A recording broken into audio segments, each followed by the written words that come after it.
Olá, bonitos e bonitas, como é que vocês estão? Hoje, então, como eu falei na aula da semana passada, que foi a live de vocês, que foi da resolução de exercícios e tal, até para eu pegar como é que estava lá o clima de vocês em relação ao conteúdo, porque eu sei que não é um conteúdo fácil, foi aquela coisa que eu falei para vocês, eu peço muito para Deus para que Ele me ajude muito a explicar para vocês de uma maneira que vocês consigam compreender, que eu sei que física não é fácil, tá? Vocês escrevem também lá, prof, mandei exercício, não sei se está certo. Só de tentar, na verdade, já me deixa bem feliz. Beleza? Isso já é, tipo, pontos super positivos, de você tentar fazer o exercício. Beleza? Mas, assim, não entrem em pânico, não entrem em desespero. A gente está aqui para ajudar vocês e sempre que vocês tiverem dúvida, a gente vai marcar mais coisas para ajudar, enfim. A gente está aqui para auxiliar vocês também. Eu sei que não é fácil, tá? Assim como todas as outras disciplinas. Eu tinha muita dificuldade em história, por exemplo. Não era boa, tá? A gente encerrou por aqui. Encerramos o quê? Toda aquela parte de cinemática. Então, dando uma recapitulada, ó. A gente sabe que física a gente divide em alguns ramos, aí a gente tem que a gente vai estudar nesse ano toda a parte da mecânica, beleza? Então, na parte da mecânica, a gente ainda divide a mecânica em duas partes. Quais partes? A parte de cinemática, que é relacionada aos movimentos, e a parte da dinâmica, que é relacionada à causa desses movimentos. Então, na parte da cinemática, eu estou estudando o objeto já em movimento. Na parte da dinâmica, então, eu estudo o que causa esses tipos de movimento, tá? Então, dinâmica, que estuda as causas do movimento, variações de energia e forças que agem sobre os objetos, tá? Nessa parte da dinâmica, que a gente estuda as leis de Newton e suas aplicações e as energias. Bom, primeira coisa que a gente precisa saber da dinâmica é um conceito de força. Então, força, na verdade, vocês já ouviram falar quando eu falo lá das grandezas escalares, grandezas vetoriais. Força, ela é uma grandeza vetorial. Então, já não é uma coisa assim, tão... não sei o que é força. Já ouviu falar isso antes. Então, em física, força é qualquer manifestação capaz de produzir o movimento de um corpo ou alterar o seu estado natural de movimento e provocar deformações em um corpo e manter o equilíbrio do corpo a ela aplicado. Então, a força, ela é assim, eu vou aplicar uma força e ele vai entrar em movimento. Eu vou aplicar outra força e ele vai parar, talvez. Então, a força é com que faz que tudo meio que dance, assim, sabe? Eu sei, por exemplo, que mesmo parado, eu tenho forças atuando em mim. Então, também assim, eu sei que força está relacionada a movimento, mas também sei que mesmo parado, eu tenho forças atuando em mim. Só que aí o que acontece? Como eu tenho forças atuando em mim, elas têm sentidos opostos. A gente vai estudar, por exemplo, que forças elas sempre vêm em parzinhos, certo? Então, eu tenho sentidos opostos e aí elas vão se equilibrar. Então, se há esse equilíbrio, eu tenho força também, beleza? A unidade no sistema internacional é o símbolo lá, o N, que é dado por Newton, né? Que ele é considerado o pai da ótica, mas ele é muito importante nessa parte da dinâmica, tá? E um Newton, isso aqui é muito interessante vocês saberem que um Newton equivale a 1 kg vezes massa por segundo ao quadrado. Então, já vi muitos exercícios... Já vi muitos exercícios de vestibular, de federal, Enem, enfim, que fazem justamente essa pergunta. Se 1 Newton equivale a... 2 newtons equivale a quantos quilograma massa por segundo ao quadrado?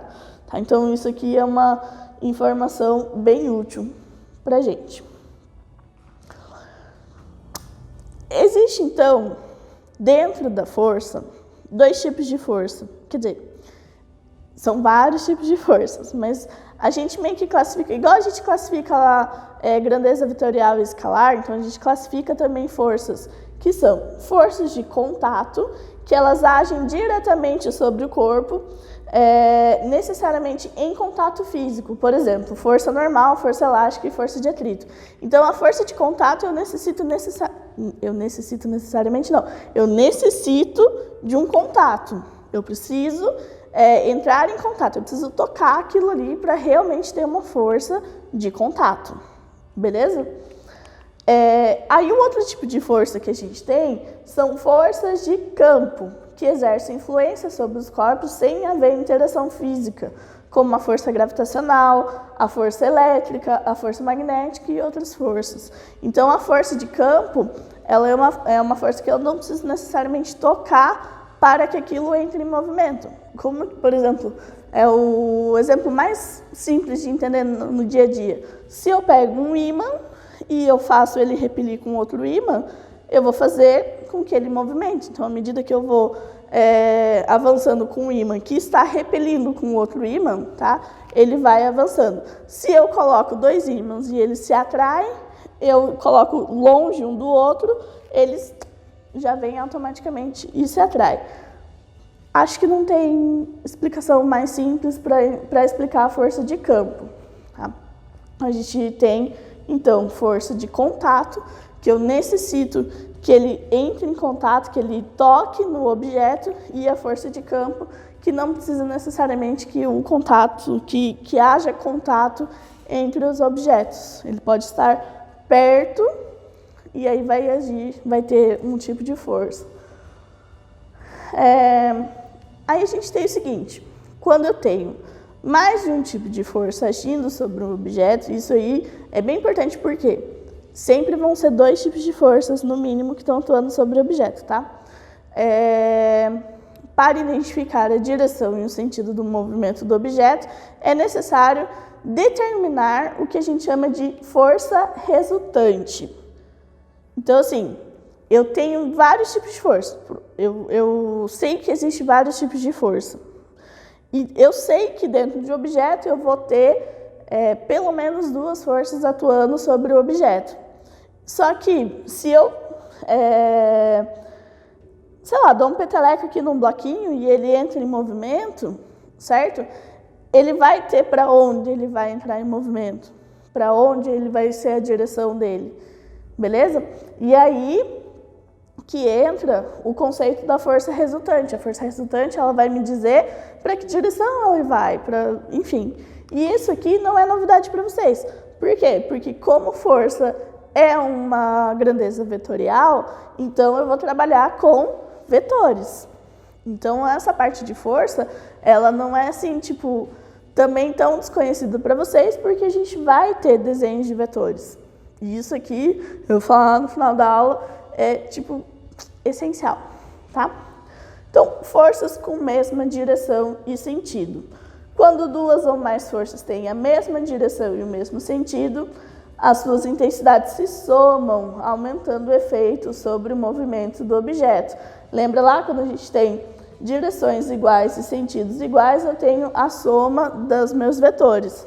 Então, como força é um vetor, então eu tenho a soma das duas forças. Força com mesma direção e sentidos opostos, formando um ângulo de 180 graus entre si, as intensidades das forças de sentidos opostos se subtraem, diminuindo o efeito resultante sobre o movimento do objeto. Então, se eu tenho uma força que está para cá, outra força que está para cá, eu sei que a que vai ganhar é a que é maior. Se as forças forem de mesma intensidade, ou seja, se eu tiver 5 newtons para cá e 5 newtons para cá, eu sei que a minha resultante ela é igual a zero. Presta bem atenção. Então, eu tenho equilíbrio quando eu tenho forças em sentidos opostos de intensidades iguais. Tá? Então, isso é o que a gente chama do equilíbrio. Beleza? Força com direções diferentes, quando eu tenho lá formando um ângulo de 90 graus entre as minhas forças. que eu vou ter o quê? Então, a minha força resultante ao quadrado é igual a força 1 ao quadrado mais força 2 ao quadrado. Então, tudo isso aqui não é novidade para vocês, tudo isso a gente já estudou. Tem um quadrinho diferente aqui, que eu vou falar, então, ó, forças aplicadas, aqui, ó, no A. Esse aqui está no livro de vocês. O A, ele tem uma força 1, 5 newtons, uma força 2, 5 newtons.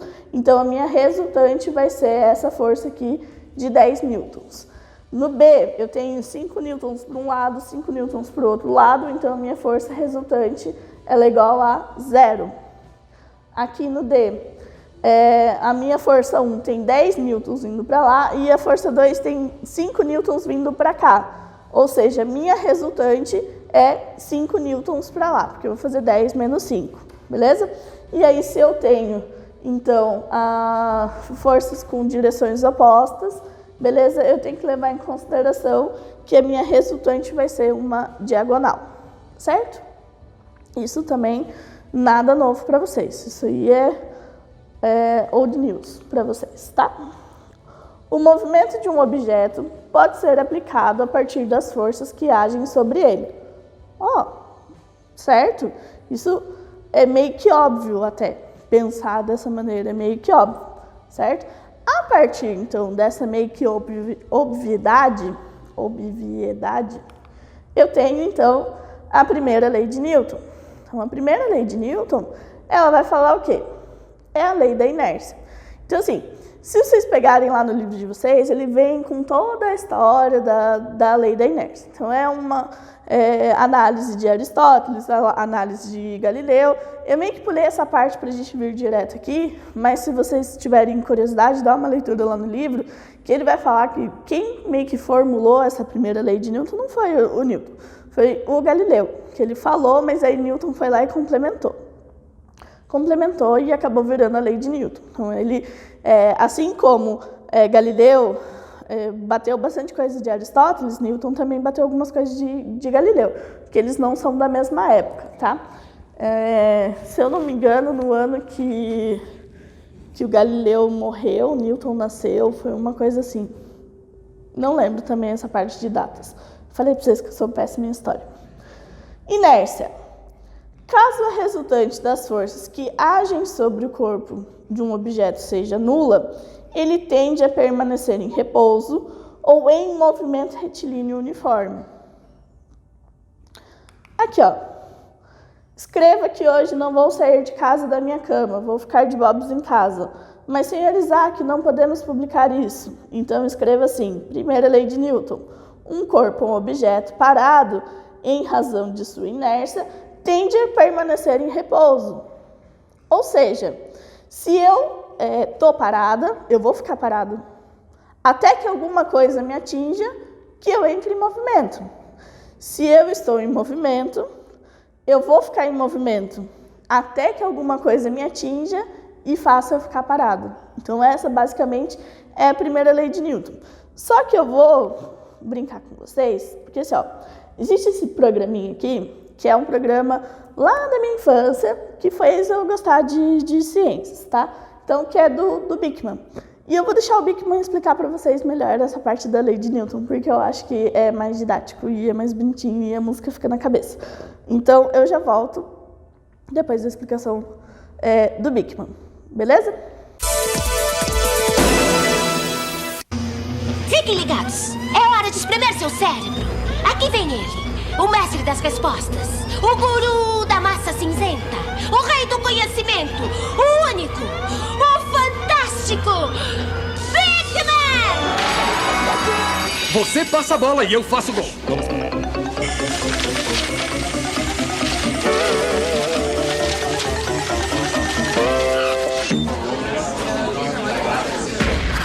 Pergunta, querido Bickman, quanto pesa um beija-flor? Resposta. Quase todos os beija-flores pesam menos que uma moeda. 1 centavo pelos seus pensamentos, Lester. Eu tenho uma pergunta pra você, garoto esperto. Por que os beija-flores beijam? É porque as flores gostam. Engraçadinho. Pergunta, querido Bickman, de quanto néctar de flores uma abelha precisa para fazer um favo de mel? Para fazer um favo de meio quilo, uma abelha tem de coletar o néctar de mais de 2 milhões de flores. Pergunta. Querido Bickman, quanto tempo uma baleia azul pode ficar sem comer? Você não me pegou desta vez. A baleia azul, o maior animal da história do mundo, pode ficar sem comer cerca de 6 meses. Ela consegue sobreviver alimentando-se da própria gordura. Igual ao Lester. Fica 6 meses engordando. Olha, eu tô me sentindo um verdadeiro palhaço. Tá todo mundo gostando de mim. Pergunta. Querido Bickman, quais foram as primeiras palavras ditas na Lua? Ok. Responda. Ok. Qual foi a palavra? Ok, foi a primeira palavra dita na Lua. Buzz Aldrin, o astronauta, disse isso na nave espacial quando ela desceu. Tá legal? Ok. Correspondência. Obrigado. É do André Pé de Vento, que mora lá em Rancho Veloz. Querido Bickman, por que eu tenho que usar cinto de segurança? Minha nossa, que brecada! É isso mesmo. Olhe só pra mim. Eles me brecam o tempo todo. Esta é uma pergunta incrível. Incrível! Você sabia que os cintos de segurança foram patenteados pela primeira vez em 1903, mas só se tornaram obrigatórios em todos os carros em 1968? Xiii, que história antiga, hein? E você sabia que se todo mundo usasse mesmo seus cintos de segurança, até 13 mil vidas seriam salvas por ano? Eu estou dizendo isso porque isso tem a ver com uma coisa chamada inércia. Eu sei o que é inércia. O quê? É isso, veja só, não tem muita ciência. Diga logo o que é. Você precisa ter paciência. Suba já da minha frente. Nosso convidado especial morreu há 265 anos. Todos o conhecem, todos o adoram. A gente simplesmente não pode explicar a inércia sem ele. Então deem espaço para Sir Isaac Newton e suas incríveis leis certas.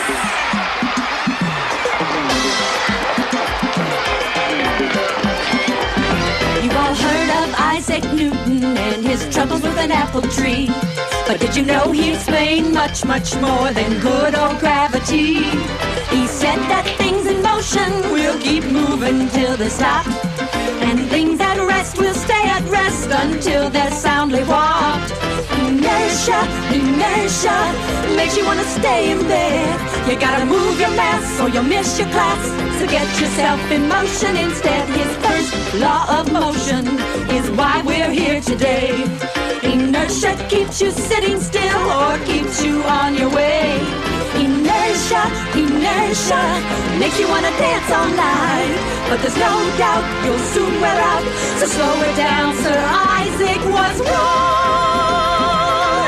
La, la, la, la, la, la, la. Muito obrigado! Foi absolutamente maravilhoso. Eu enunciei minha primeira lei em 1687. É sobre uma coisinha que se chama inércia. Ela tem 2 partes e é mais ou menos assim.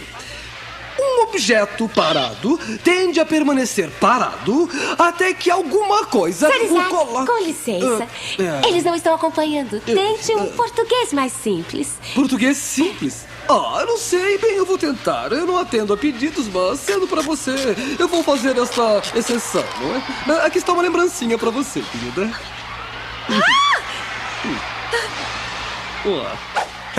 Típico da Rose, bajulando um cara que já morreu. Esta é a primeira parte. Se alguma coisa não estiver se movendo, não vai começar a se mover até que uma outra coisa faça com que ela se mova. Como meu pai. Ele ficaria o dia todo no sofá como uma almofada. Nunca me levaria para jogar bola ou fazer qualquer coisa, não é? Mas isso é uma outra história. Agora é hora de ditar a lei. Hora dos meus colegas prepararem o cenário. Ótimo. Acho que todos nós concordamos que nenhum desses objetos estão se movendo, não é? Concordamos! Ótimo. Agora, o que será que aconteceria se nós, sei lá, batêssemos nesse papelão com esta linda vassoura? Bem, 1, E 2. Espera um pouco. O Bigman, eu quero dizer, o Newton, vai espatifar os ovos se ele não tomar cuidado. E vai precisar da vassoura para limpar as coisas. Eu aposto que ele vai fazer uma meleca. O que acontecerá a seguir? Não mexa nem o músculo, nós já voltamos. Bem-vindos de volta. 4 copos, 4 ovos, 3 pessoas, um pedaço de papelão, uma vassoura e olha lá, se você tentar fazer isso, tem de ter pelo menos um adulto com você. Podemos continuar. Claro. Bom, obrigado por voltar. Aqui está a sua recompensa. Em 1, e 2, e já! Notável e inesquecível. Maravilhoso! Essas coisas não estavam se mexendo até a vassoura fazê-las se moverem. Nossa, os coitados dos ovos deviam ter usado cintos de segurança. Vamos rever o que acabou de acontecer. A vassoura fez o papelão se mover. O papelão moveu os cilindros e a inércia manteve os ovos no lugar, enquanto o papelão e os cilindros foram derrubados. Daí nossa velha conhecida gravidade atraiu os ovos para dentro dos copos. Ei, olha! Ele está se preparando para demonstrar a segunda parte da sua lei. O público sempre delira quando faço isso. Eu gostaria de apresentá-los ao meu boneco predileto. Imagina, bondade sua. Eu não falo de você, eu falo deste boneco. Esse boneco tonto, nosso piloto de provas oficial, vai demonstrar a segunda parte da minha lei. Se alguma coisa estiver se movendo, ela não vai parar até que alguma outra coisa a detenha. Senhoras e senhores, por favor, concentrem-se.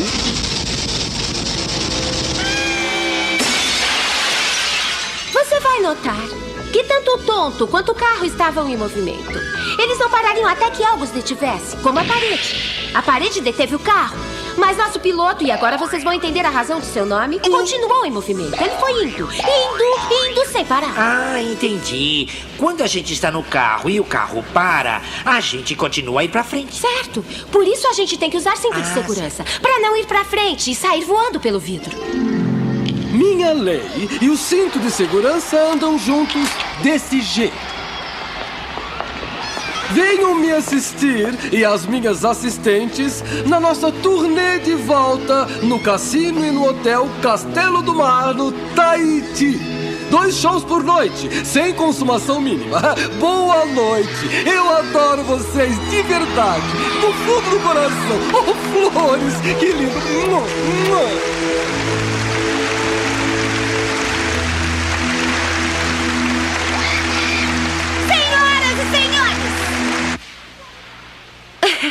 Sir Isaac Newton já saiu do prédio. A bola mais rápida de todos os esportes é a de um jogo que é praticado há 300 anos, o Jai Lai, onde a bola pode se mover até 300 quilômetros por hora.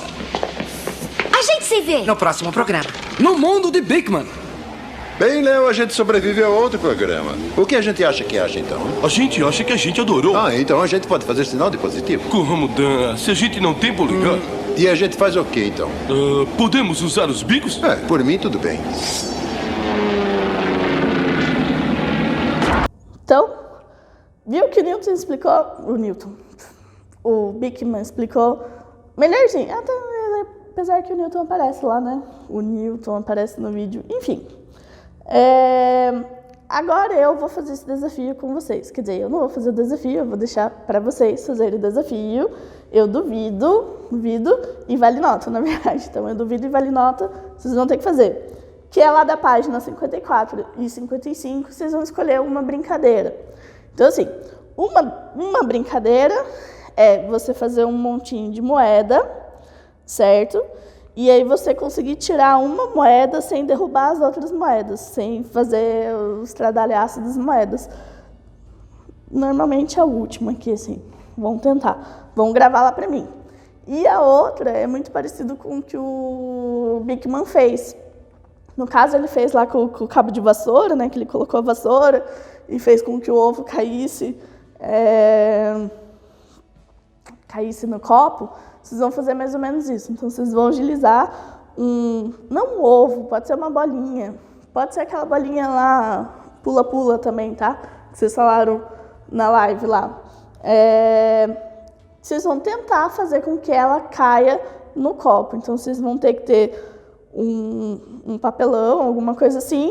Eu não vou tentar, não quis tentar aqui, porque eu fiquei com medo de, sei lá, de acertar a TV, alguma coisa assim. Eu vou tentar fazer em casa para mostrar para vocês, mas o Bigman já fez, então eu já não preciso fazer. Mas, enfim, eu quero que vocês façam e me mandem um vídeo. Escolha uma. Eu quero fazer todas. Beleza, pode fazer todas. Mas escolhe uma, pelo menos, pra gente ver como é que vocês estão. Só pra se divertir um pouquinho com física e valendo um pouquinho de nota, tá? Então, eu duvido, eu lanço esse desafio pra vocês, para que vocês façam alguma coisa relacionada à inércia, certo? Essa partezinha aqui, o princípio fundamental da dinâmica, ele é a segunda lei de Newton. Tá? Só que a segunda lei de Newton eu não vou falar agora, eu vou pular.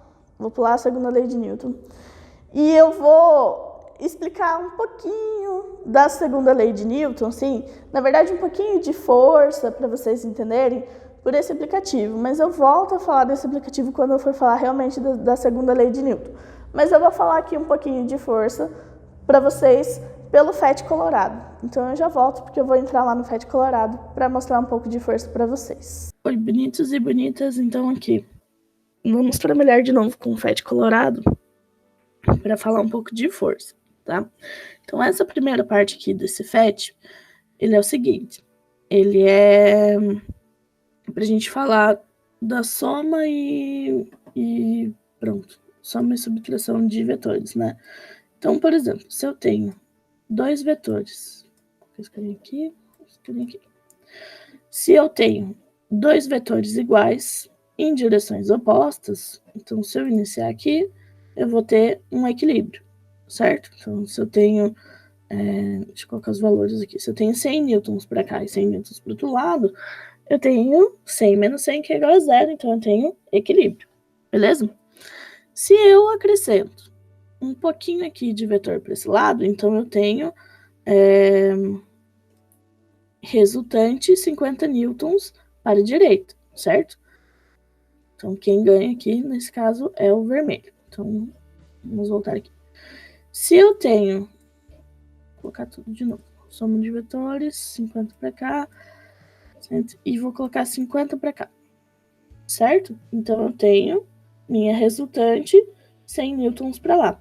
Se eu acrescentar mais um aqui, eu vou ter equilíbrio, mas tarde demais para ajudar esse camarada aqui desse time, certo? Fazer de novo. Vou fazer assim, ó. 1 com 1. Aí aqui eu vou colocar 1. E aqui eu vou colocar um maiorzinho. E aqui eu vou colocar mais um. Vamos ver o que vai acontecer. Vai acontecer 100 newtons pro outro lado, tá? Então isso aqui é aquela coisa de soma de vetores que a gente viu e tudo mais. Beleza? Agora eu trabalhando com vetor nominal. Nominal com. Agora eu sei que o nome desse vetor vai ser força, certo? Então eu vou colocar F1, F2, enfim, já não é mais aquela coisa assim, vetor A, vetor B. Agora é o vetor F, F1, F2, F3, FAT, FP, enfim, dependendo da força que a gente estiver trabalhando, certo? Em quesito movimento, que é uma coisa assim que eu ainda vou falar para vocês, que é da parte da lei, da segunda lei de Newton, que é o que da próxima aula. Na verdade, eu só queria assim mostrar aqui para vocês, por exemplo, vou colocar, percebam aqui a velocidade, certo? Então, eu vou deixar vocês instigados para uma coisa. Eu vou aplicar um pouquinho de força aqui, certo?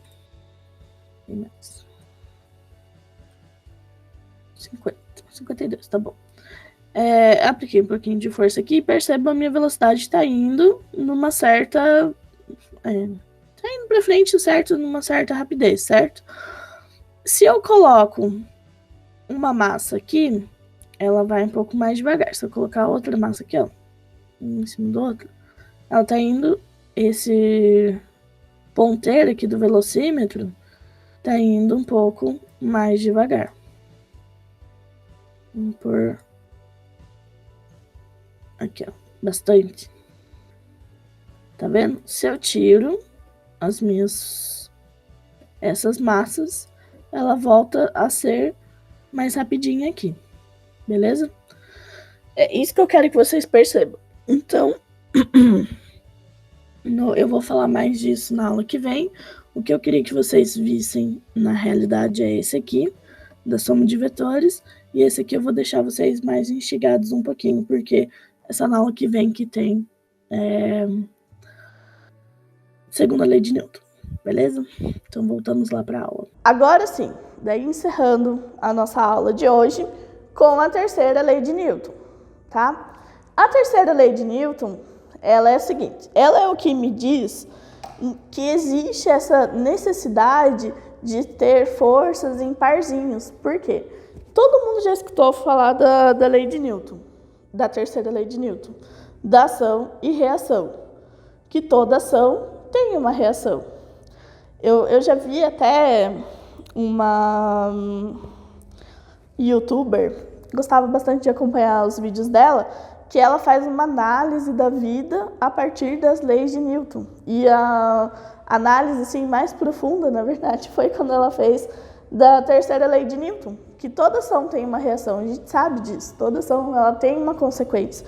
E não é diferente. Então, quando eu estou agindo, quando eu estou aplicando uma força em alguma coisa, essa alguma coisa está aplicando a força também em mim.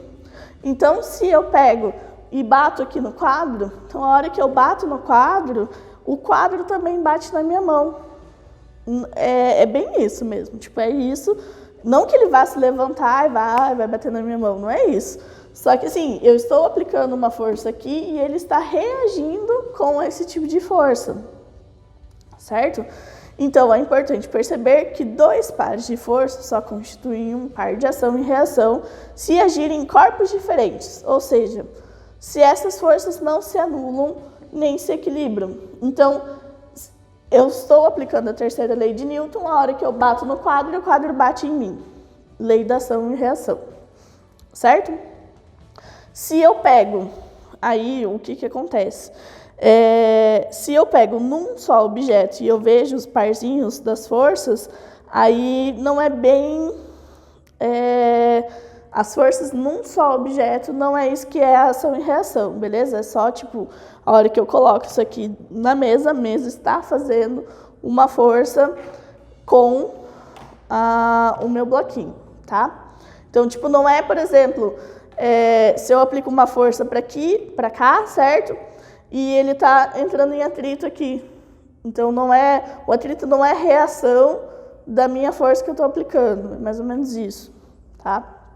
Mas, enfim, a terceira lei de Newton, ela não é, assim como a primeira lei de Newton, que é uma coisa assim mais conceitual, a terceira lei de Newton também é conceitual, é só ação e reação. Para toda ação eu tenho uma reação que pode ser de mesma intensidade e pode ser de intensidade maior ou intensidade de mesma ou maior intensidade, tá? E não tem conta. Então, hoje vocês estão livres de equações, porque a segunda lei de Newton tem conta. Então, eu já vou falar isso na próxima aula. Então, a gente, na próxima aula, vai fazer um monte de continha. Outra coisa que é super importante vocês saberem, tá? Lembra que eu falei que vai ter desenho? Que, tipo, cara, é essencial. Se a gente estivesse fazendo prova presencial, uma das coisas que eu ia avaliar, praticamente 50% do exercício, é se vocês sabem fazer um esquema de forças num objeto. Então, como é que é um esquema de forças num objeto? Vocês vão fazer um desenho das forças, então vocês vão desenhar vetores. Que tipos de vetores? Então, se eu sei que uma força ela é um vetor, então eu tenho que desenhar todas as forças que estão atuando no meu objeto. Então, tem que fazer setinhas para todo qualquer lado. Então, por exemplo, nesse caso aqui, ó, eu tenho essa setinha para baixo, que indica a força-peso. Calma que eu vou explicar tudo isso para vocês, mas é só para vocês entenderem que a gente precisa fazer esquemas de forças, tá? Então, para baixo vai ser um tipo de força. Essa força aqui vai ser que faz o avião para frente, vai ser um tipo de força. O tipo de força que faz o avião ficar para cima, o tipo de força que está relacionado ao ar que ele está passando, atrito, enfim. Isso tudo a gente tem que desenhar. Pode ser que surja, tipo, por exemplo, um desenho desse jeito. Então, olha só, eu preciso fazer o esquema de forças em todos os meus desenhos que aparecer. Eu já falei para vocês que físico gosta muito de bloquinho, eu não sou diferente, eu sempre vou fazer um desenho de bloquinho, então a gente vai fazer bastante setinhas assim. Então, todos os tipos de forças que a gente tem, a gente vai fazer desenho. Então, pode ser esse tipo aqui do avião, ou pode ser esse tipo aqui mais simplinho. Então, eu tenho, por exemplo, 4 tipos de forças atuando nesse meu bloco aqui. Então, eu desenho essas minhas forças, beleza? Como tarefa de casa, além do desafio que vocês vão ter que fazer, página 58, volta. Página 58, exercício 1, 4 e 6, só esses. Página 64, exercícios 18 e 21. Os outros exercícios, eles são mais conceituais. Eu peguei esses aqui porque eles abrangem exatamente o que eu preciso que vocês saibam, tá? Querem fazer os outros por curiosidade? Podem fazer. Mas o que eu vou olhar é 1, 4 e 6, 18 e 21. Beleza? Fiquem com Deus. Então, até uma próxima.